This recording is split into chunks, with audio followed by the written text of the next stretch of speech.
Hi, my name is Joseph Wicks, and I serve as an international team coordinator with Medical Missions Outreach. Thank you for taking the time to watch this brief video, and thank you for being part of the tribe. There are so many amazing things about traveling internationally, but one thing I always look forward to is meeting our host missionary and their families. I must admit, this was not always such a highlight for me. Growing up, I viewed missionaries as people I didn't know, serving in a land I wasn't familiar with, and often speaking a language I didn't understand. Thankfully, my view has changed, largely in part because I have been blessed to travel internationally, to see missionaries serving on the field, and even spend some extended time with a missionary friend in the Philippines. Here's a couple of things that I've learned from my time spent with missionaries. First of all, they are pretty similar to you and I. Sure, missionaries can sometimes act a little weird or dress different than I do, but that is mostly due to them fitting into the culture of their country. Outside of cultural adaptability, they are quite similar to you and I. We share a passion for reaching people. While their calling may look different than mine, we are both working toward the same goal. If you travel with Medical Missions Outreach, and I know you do, you also share their passion for seeing people reach for Christ, and specifically share their passion for the people in the country where they serve. Secondly, I know that missionaries love to answer questions. A missionary will often give years or decades of his or her life to a foreign country. And so as you can imagine, that is their passion. I like to ask missionaries about the culture in which they serve.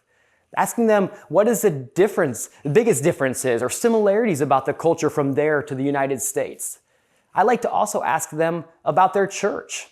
Maybe what is their favorite part about church here in El Salvador or whatever country they're serving. Maybe what differences or similarities are there in terms of how the church functions. Those are very interesting things to learn more about the missionary and where they serve. I also like to ask them about the challenges that they face. Each country and region presents unique challenges to a pastor or missionary.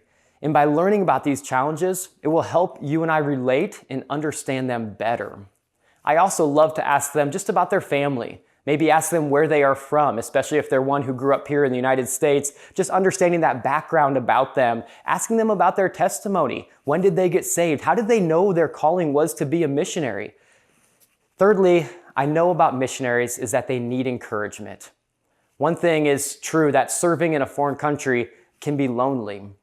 And I always try to find ways to encourage a host missionary and his family while we're there serving on our trips. This could be through various ways, but a couple of ways that I've found to encourage missionaries are just by verbal affirmation, offering compliments, of course being genuine and sincere with that, but offering a verbal appreciation of what they're doing. Another way to show them your appreciation, encourage them, is to offer those tokens of appreciation. Now, these don't have to be elaborate, but make them thoughtful. Handwritten notes, or maybe buying something that they alluded to liking, maybe their favorite candy or their favorite coffee, giving that to them at the end of the trip really will encourage missionaries. And then last, and also very importantly, is to pray for them. Having them on your heart and your mind, not only during our time in their country, but as we leave and go back to our homes, continuing to pray for them. And as we travel into various countries, I pray that we can be intentional about serving our patients well, but I also trust that we can be the boost of encouragement that our host missionary needs. Remember this, a missionary isn't too different from you or I. They love to answer questions about their country, about their culture, and about their church, and they need encouragement, as we all do. Thank you for watching this today. Thank you for caring. Thank you for loving others. And thank you for being part of the tribe.